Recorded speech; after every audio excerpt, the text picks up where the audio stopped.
Welcome to Nasdaq TradeTalks, where we meet with the top thought leaders and strategists in emerging technologies, digital assets, a regulatory landscape, and capital markets. I'm your host, Jill Malandrino, and joining me on the desk at the Nasdaq market site, we have Dr. Christos Makridis, Senior Researcher at Gallup and Associate Professor, Arizona State University, Justin von Eigen, Founder and CEO of JustInsurance, Pete Sacco, Founder and President of PTS Data Center Solutions, and Ken Stoddart, former Global Cybersecurity Executive and Enterprise Risk Leader.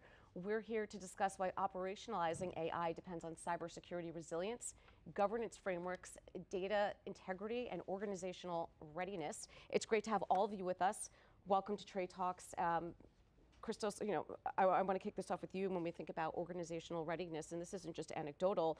You recently published a piece of work that has empirical data that suggests substantially higher engagement and job satisfaction with markedly lower burnout when organizations communicate a clear AI strategy.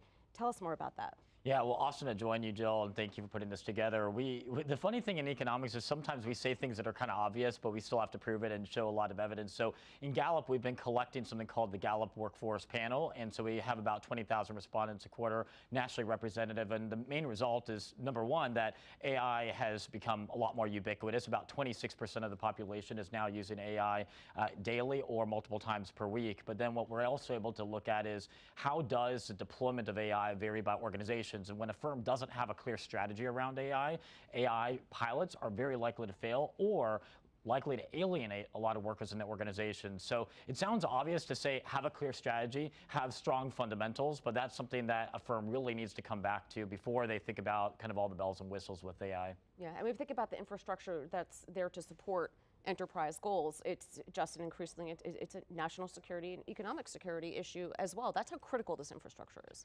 Yeah, and like a lot of the things that that we utilize is stuff because I'm in a regulated industry. Mm-hmm. So with us implementing AI, we're at a crossroads where government, like bureaucracies, I guess, are so far behind a lot of these things. So we have to make sure that our tools comply with the, I guess, standards that they have set that are so outdated. Like some places I still have to fill out things on paper and mail them in. So when we have AI and keeping people's data secure as well, we have to make sure that stuff isn't anything we submit to the departments of insurance, we have to make sure that AI isn't sending it somewhere else or to the wrong place, and they review our infrastructure and stuff and approve it. But we're kind of at this weird crossroads where they don't really know what it is, but we do. So I mean, the regulation might be outdated, but at the end of the day, even though if it's made for a paper environment in a digital world, you still have to comply to how the framework exists.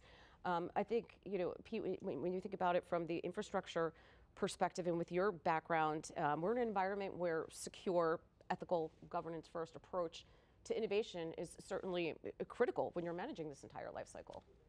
Yeah, there's no doubt. I mean, we've gotten to the point where AI is no longer the nice to have. It's no longer even the differentiator for a company. It's becoming the lifeblood. Everything is operating on it today, from healthcare and financial markets, and we're only going to see that increase. I mean, AI infrastructure is the new critical infrastructure, full stop, right? This is the way of the world now. What we have to get used to, and what gives me pause sometimes, is the speed by which we're doing it. We might be forgetting the resilience that has to sit behind it. And that has to be governance-led. That has to be a government has to recognize that our weakness could potentially be, how do we power all of this infrastructure that is going in place? Because I like to say, if AI was a 24-hour clock, we're only at 2 a.m. We've got 22 hours left to go. We're not even going to recognize the world halfway through, but it's going to take a world of power to be able to do this, because the infrastructure for AI, the underlying infrastructure, is way different from IT. Yeah, it certainly is. And Pete, when you think about the opportunities that AI provides for enterprises, it also dramatically expands attack surfaces faster than security teams and leadership are able to respond and adapt to the environment. Yeah, that's exactly right. With all this new technology that we're seeing every day that's being launched and released, welcomes additional risks every single day. So for our security teams, the burden on them to keep up with these constantly changing new implementations that are going out on the AI side, you have tightly connected to APIs. From a security perspective, we're introducing a bunch of new holes for enterprises to get attacked. along with that, as a sales leader, we're, the revenue cycle is different. We're learning how do people spend, do they have budgets prepared for it, and it's a constant learning curve to keep up with the changes, and then keeping up with the changes along with the security risks that go along with it. Yeah, and Pete, I would also argue too that it's a communication function as well. You need to be able to align the technical needs with the business needs and communicate that across the organization. That's right. It's just enterprise risk management these days. It's not something that you need to comply with and operate within the guardrails. In my mind, it's a competitive advantage if you have a strong governance. Yeah, and that's why we see more board level participation now, because the AI thing is not just the AI thing anymore. Like you said, this is here to stay. It has major revenue implications across organizations, along with the security expenditures that are expected to be made. But this is why we're seeing AI decision making and strategies expand beyond just the IT or the CISO's office into the boardroom, where it should be, because it has that type of impact on businesses. Yeah. So one thing that I'm seeing is that there's so many tools in AI, and they're always it's like cat and mouse against each other. So sometimes I wonder on these top level corporations how they even balance that, because once they have a plan set in place, like you were saying, like, hey, this is our plan for AI, cool, well, 2 months from now there's going to be maybe a program that's better. So it's like, how do you even adapt to that? What I've seen is when a company is expecting an ROI from its project, they don't fail because the model is not fast enough or smart enough. They're failing because sometimes they're building the house before actually they laid the foundation. Okay. Right? AI infrastructure for me is where the physics meets the promise. And it's all about how are we sourcing power, right? These workloads are continuous, energy intensive, and they are intolerant to latency. And so we have to make sure that we've built a foundation within an organization. So the companies that are experiencing or getting the ROI that they're looking for, they're looking at these infrastructure investments as a strategic architecture, not an operational afterthought. Yeah, but Christos, that goes back to being able to communicate that across the organization. And we tend to operate in silos, even though we discuss AI and framing it in a way to remove those silos and provide those efficiencies and so forth. But to be able to benchmark that ROI or quantify it, I think communication is a big part of it. Yeah, and as we were just talking about, communication will change over the life cycle of a pilot and over the kind of journey that a company is taking, and being willing to make changes. That's also something that just builds a lot of trust internally within organizations. If a leader is willing to say, hey, we were trying this, but we realized it's actually not going according to plan, so we're going to pivot. So you're not creating these static guidelines that are just etched in stone. They're meant to be updated. Another thing that Justin mentioned that was really interesting is in finance. So one of the things we've found in the Gallup data is that financial services AI use in finance was around the average in the labor market up until 2024. But then in 2025, finance just started adopting a lot more. And you even see JPMC, for example, now going all in on Gen AI. And so it kind of connects to that regulatory structure that in 2025, that's also when the AI action plan came out, and it was much more leaning into AI instead of just kind of a compliance check, and you have to check this box and that box. So I really think that organizations need to take AI and view it as an opportunity to communicate better with your team and ingrain it and mesh it into every facet of the organization. Yeah, I mean, just especially in financial services as an example, we can also use healthcare too, the most heavily regulated industries. In order to adopt those technologies, there's no way to get around the regulations that we have to follow. Of course, right? yeah. So sometimes when we're trying to balance that, how fast innovation is evolving relative to how fast the law and regulatory environment can, there's really no way to avoid that. No, and there are certain bottlenecks that I see create friction in enterprises versus regulation. Obviously, they've been around forever, but there's AI can help close the gaps on either end. And also with communication. So for instance, in some financial services regulation, it's important. It's like speed to lead, we call it in sales, but how fast that information can get communicated to the regulatory body, and then how fast can we pick that data up from them once it's processed. So we're working on that, where we can get our compliance data submitted to them as fast as possible, and then we have AI constantly monitoring their registries and databases, whereas before it would take a couple days or a few days to hear back from them, but we can sync it all together in one thing that searches to see as soon as they process that data and it comes back, we can increase our time, decrease our timelines for our Then clients. that's where the efficiencies lie. But Pete, I want to bring in the cybersecurity perspective for a moment here. Do you think perhaps there was a rush, whether it was internal or external, to go out with an AI product, if you will? And I'm sorry, kind of looking. Excuse me. Fine, no Actually, worries. the question it's for both of you, but Kenny, to start with you. Where there was such a rush to get product out there that perhaps those gaps of vulnerabilities are being exposed. Absolutely, and this is what we've seen. We saw it with Y2K. We saw it with other major internet. Like, these things are changing the world. AI, some of the efficiencies that you just talked about. We're working at model speed, what we call, not meeting speed. So AI has to keep up. And with that, we're introducing new holes. Just like I said, bad people are always looking for those little insertion points to get into an enterprise organization. AI is opening all of that up, and then we're taking away some of the human interaction as well. So really relying on technology. Some of the biggest companies that we talk to and see about on Nasdaq are the companies that are very reliable when it comes to choosing an AI partner. But moving at that model speed is what's critical, because that's where it's going. I'd like to add the philosophical debate here, right? Because we're talking about speeds and feeds and what AI is going to do for us. But I think the piece that we're missing is that what we're doing is we're externalizing AI, human intelligence, right? We've now built a perfect engine that is going to take the analytics and do it better than we ever could. And it's no mystery. We were our own calculator, that we invented the calculator, the computer, and now the AI. I think what's going to happen here is AI is going to become the mirror by it's going to allow us to become more human. The opposite end of the polar opposite of perfect analytics is going to be the idea of human discernment, the idea to make good judgments, wise decisions from a framework of imperfect information. We no longer have to be the engine that is going to drive good decision making from good data. What we are going to have to be is, are we prepared for being able to make smart judgments, discernment on the opposite end of the spectrum? I think that's going to be mankind's hardest transition as we come into this AI age. Right, and Christos, I would argue that, I mean, it's quite logical what Pete is saying here. As we know AI today, it doesn't have the ability to discern dynamic situations such as humans can.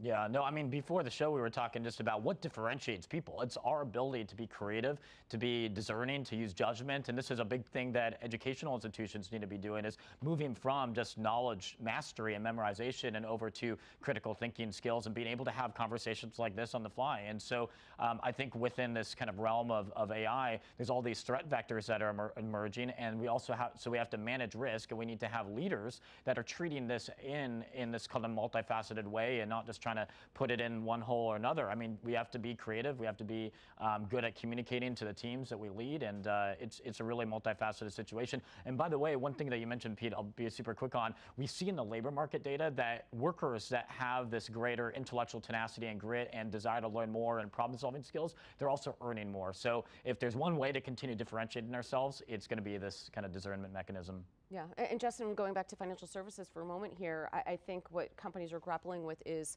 how do we quantify success at this point, right? Yeah, and I think with AI, there are certain places to, like, what the test is going to be, is at the end of the day, right now there's a lot of hype around, there's a lot of proven success with AI, but then there's a lot of hype around implementation of certain models and certain tools. And at the end of the day, if it doesn't improve your KPIs or lower your error rate or increase employee satisfaction or increase your profits, your profit margins, then it's like, where is it worth it? Like, was it actually worth for the company? And back to what you were talking about as well, I think where humans can stand out with AI is with our ability to create a relationship with somebody. And I think that people who have good relationship skills and good people skills and high emotional intelligence are really going to stand out in this type of market and world, where we can come together and talk, and we just get a feeling about when you're talking with somebody. And I think that's something that's going to be hard for AI to replace. Yeah, and Ken, I think it's interesting to frame it in terms of human in the loop. It could be fiduciary responsibility is the way that you can frame it as well. Absolutely. We've got the tools that are designed to enforce. We've got governance that tells us what good looks like, but we still have to have human interaction that's going to say, trust these outputs, especially when AI is involved, like because it doesn't have the human interaction piece. From a security perspective, that's risk, right? That's huge risk. So eyeballs at the end of that process, trusting the outputs. Do we trust the outputs? These are the types of questions that when we're deploying these enterprise-wide AI strategies that need to be answered at the forefront rather than worrying about it after a breach or some sort of like that. Well, I mean, you want to catch it in the beginning versus, I mean, it's from a cost perspective. Absolutely, because we don't know. Like, what does a breach look like from an AI perspective? It could be millions, it could be billions. It depends on. It's massive though. Yeah, but it goes back to what you were saying. We're uncharted territory. Correct. Well, of course, about redundancy. Yeah. Right. I mean, Downtime. Yeah. You just said before there was no room for latency in this world. No longer. I mean, I believe that we're going to see a paradigm shift as we move from the large language model from whence we find ourselves right now, this idea of training models based on data, which is right now just public data. Let's set aside that we broke every copyright law and set that aside for a second. And once we start training on this private data, the whole world is going to turn to inferencing at scale, the idea of querying the model to get an answer. And that's going to have to be pushed down to the edge because we're going to, remember, the prompters is no longer going to be human. By 2035, you know who the prompter is going to be? It's going to be the robots. The robots, billions of robots, not millions of robots. And they're going to need their answers in milliseconds of the inference. So we're only beginning to understand the role that governance is going to take in this idea when we are faced with not just agentic AI. I would say 26 is going to be the year of the agentic AI, the ability to do a process and do it better than we can do it, right? But 2030s is going to be the advent of the robot, where we replace first the jobs that humans shouldn't be doing and eventually the jobs that humans are doing. And that's the piece that scares everybody. Well, I think also non-human identity is in cybersecurity space. Yeah, I mean, it's one of our biggest risks. And as much as I love technology and embrace the future because technology is what keeps driving, I mean, there's a lot of concern with that. There's no doubt. Yeah, and from a cybersecurity perspective, it's great. The industry's not going anywhere, but still, I think from a overall perspective, these are the things that we need to be talking about, and glad to be doing it here because the risks are, they are. Not just at the enterprise level. Not just at the enterprise level. It's just, in AI, everybody's using it. Everybody's introducing these new potential threats and whatnot. So yeah. Well, I mean, Christos, your conclusion in the academic piece that you have here as well, when we're talking about dynamics and AI evolving, that also requires leadership, whether it's government or enterprise leadership, to evolve with that as well. Yeah, no, I mean, we go back to the fundamentals of just like what defines kind of good leadership, good human well-being. And so that means trusting people. It means being able to communicate and give feedback to your team. And on the kind of cybersecurity side, a lot of the vulnerabilities that exist in organizations are actually like very avoidable things. It's not like most companies face these capital constraints and they're unable to make them. It's just, asking the right questions, being willing to admit, hey, I didn't realize that this port was open and now I have to go fix it. Now I have to go patch it. And so I think a lot of times we can overcomplicate certain things, but we need to get back to those fundamentals. And then there are very advanced things, of course, to worry about, but get down to the fundamentals, which is just around good leadership, good management, and take it from there. All right. Diligence. A lot of the training that's happening these days is so effective for organizations to educate their employees on what's good use of AI and what's maybe not so good use of AI. Such a good use of AI. All right, appreciate everyone's insight. Thanks for joining us on Trade Talks, and thanks for joining me from MarketSite. I'm Jill Malandrino, Global Markets Reporter at Nasdaq.